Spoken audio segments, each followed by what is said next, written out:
Hai pecinta bola, kembali lagi di Football News Away Channel, update berita bola tiap hari. Kali ini saya akan membahas berita kemenangan Manchester United atas Arsenal. Oke, langsung saja kita ke pembahasannya. Manchester United mampu menghentikan 5 kemenangan beruntun Arsenal. Pada pertandingan tadi malam, MU mampu mengalahkan Arsenal dengan skor 3-1. Bermain di Old Trafford, MU mampu unggul lebih dulu melalui gol pemain debutan Anthony pada menit ke-35 memanfaatkan umpan dari Rashford.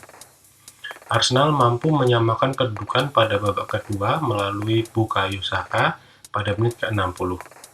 Namun, MU kembali bisa unggul pada menit ke-66 melalui Rashford memanfaatkan umpan dari Fernandes. MU memastikan kemenangan mereka pada menit ke-75 kembali melalui Rashford yang kali ini menerima umpan dari Eriksen. Dengan kemenangan ini, tren positif MU masih berlanjut. MU kini telah mencatatkan 4 kemenangan berturut-turut dan mampu memangkas jarak dengan pemuncak klasemen hanya dengan selisih 3 poin saja. Lantas, apa yang membuat MU mampu mengalahkan Arsenal? Yuk kita bahas analisa taktikalnya. Pada pertandingan kali ini, MU menurunkan formasi yang sama dengan pertandingan sebelumnya. Ten Hag masih menggunakan formasi bakunya 4-2-3-1. Kiper utama masih dipercayakan pada De Gea. Kemudian 4 bek mereka yaitu Dalot, Malaysia, Varane, dan Martinez tetap dipertahankan menjadi starter. Double pivot tidak ada perubahan. McTominay dan juga Eriksen masih memerankan peran tersebut. Untuk gelandang serang tetap diisi oleh Fernandes, sedangkan winger kiri ditempati oleh Sancho. Perubahan dilakukan Ten Hag pada posisi winger kanan. Rekrutan baru MU, Anthony, langsung diberikan kepercayaan menjadi starter, sementara Rashford menjadi penyerang tengah MU. Analisa yang pertama adalah dalam fase membangun serangan. Pada pertandingan ini, MU mengalami peningkatan dalam hal membangun serangan. MU mampu membangun serangan dengan kombinasi short pass dan medium pass. Hal ini dapat dilihat dari peta distribusi bola MU.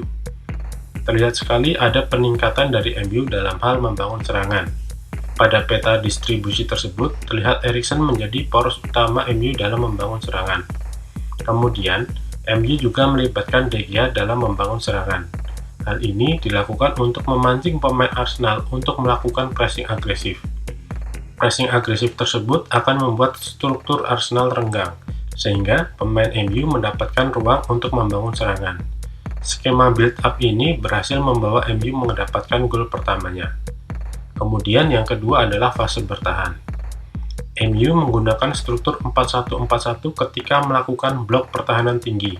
Kemudian, struktur berubah menjadi 4-2-3-1 ketika memasuki blok pertahanan medium, dan akan berubah menjadi struktur 7-2-1 ketika melakukan blok pertahanan rendah. Hal itu dilakukan guna merespon Arsenal yang menggunakan struktur 4-2-1-3 ketika membangun serangan, kemudian akan berubah struktur menjadi 4-3-3 ketika memasuki setengah lapangan MU, dan struktur akan berubah lagi menjadi 2-3-5 ketika memasuki sepertiga pertahanan MU. Strategi Arsenal tersebut ditujukan untuk membuka ruang untuk kedua winger mereka yang bagus dalam pergerakan dan mencari posisi. Sebenarnya, strategi ini berhasil. Beberapa kali Saka dan Martinelli mampu melewati Dalot dan Malaysia. Bahkan, Martinelli sempat mencetak gol, namun dianulir wasit setelah mereview VAR. Yang ketiga adalah analisa fase serangan. Memasuki setengah lapangan Arsenal, struktur MU berubah menjadi 3-4-3 dan akan menjadi 2-5-3 ketika memasuki sepertiga lapangan Arsenal. Sedangkan Arsenal bertahan dengan struktur 5-3-2 dan akan berubah menjadi 5-4-1 untuk pertahanan medium dan menggunakan struktur 6-3-1 dalam pertahanan rendah. Permainan MU dalam 10 menit awal benar-benar bagus. Mungkin ini adalah permainan yang paling bagus MU selama musim ini. Namun, blok pertahanan rendah yang diterapkan oleh Arsenal mampu membuat pemain MU tidak dapat mencetak gol. Sekarang, saya akan mencoba menganalisa terjadinya gol-gol yang terjadi di pertandingan ini. Gol pertama MU terjadi melalui proses build-up serangan seperti yang sudah saya sampaikan sebelumnya. Bek MU melakukan back pass kepada De Gea dengan tujuan memancing pemain Arsenal untuk keluar dari blok pertahanan rendah mereka dan melakukan pressing. Hal ini mengakibatkan ruang Arsenal menjadi terbuka dan kemudian dimanfaatkan oleh pemain MU.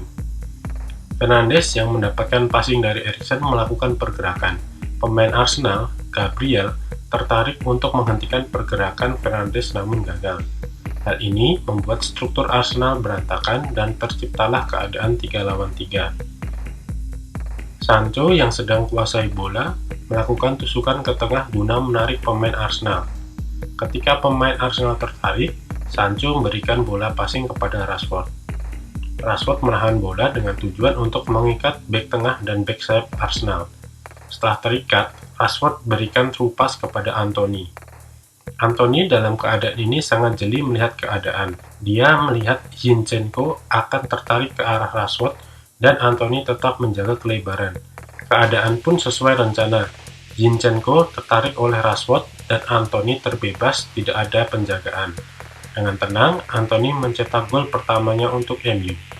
Pada babak kedua, MU yang sedang unggul lebih bermain menunggu dan membiarkan Arsenal keluar untuk menyerang.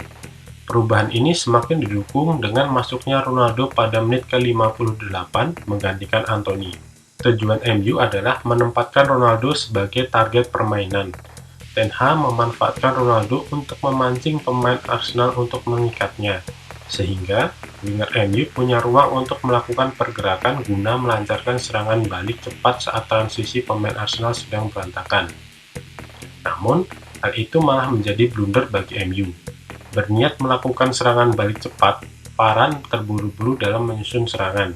Passingnya mampu diintersep pemain Arsenal. Melihat struktur pertahanan MU yang berantakan, Odegaard mengirimkan through pass kepada Gabriel Jesus.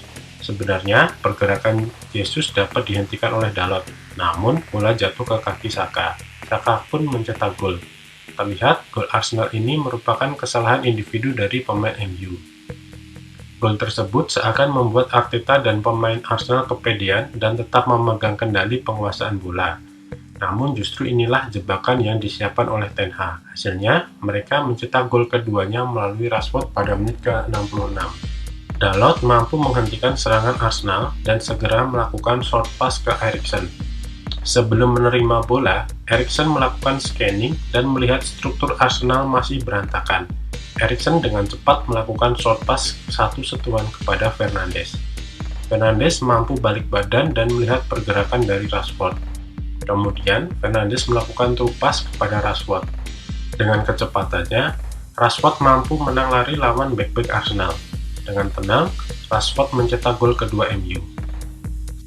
Strategi Ten Hag dengan memanfaatkan Ronaldo akhirnya membuahkan hasil. MU mengunci kemenangan menjadi 3-1 setelah Rashford kembali mencetak gol pada menit ke-75. Ronaldo yang turun menjemput bola mampu mengikat Gabriel. Dengan Gabriel yang kehilangan posisi, membuat struktur pemain belakang Arsenal berantakan. Struktur yang berantakan tersebut dimanfaatkan Eriksen dan Rashford untuk melakukan pergerakan tanpa bola. Melihat Eriksen bebas, Fernandes kirimkan through pass kepadanya. Dengan cepat, Eriksen dan Rashford berada di dalam kotak penalti Arsenal. Tidak egois, Eriksen memberikan bola ke Rashford untuk mencetak gol keduanya. Dari analisa di atas dapat disimpulkan bahwa Ten Hag lebih unggul daripada Arteta. Ten Hag melakukan perubahan di babak kedua dan membiarkan Arsenal untuk keluar menyerang. Ten Hag juga memasukkan Ronaldo untuk memancing pemain belakang Arsenal dalam menjaganya, sehingga pemain MU lainnya mendapatkan ruang kosong. Hal itu berhasil dengan beberapa kali pemain Arsenal fokus kepada Ronaldo. Sama seperti pertandingan sebelumnya, pertahanan MU yang semakin membaik mampu menjaga organisasi sepanjang laga. Sayang, kesalahan individu pemain membuat MU harus kebobolan 1 gol. Kemenangan atas Arsenal ini menjadi modal yang sangat baik bagi MU untuk menghadapi Liga Sunnah Rasul melawan Sociedad. Oke, mungkin itu dulu untuk hari ini. Untuk berita menarik lainnya akan kita update di next video. Thank you for watching.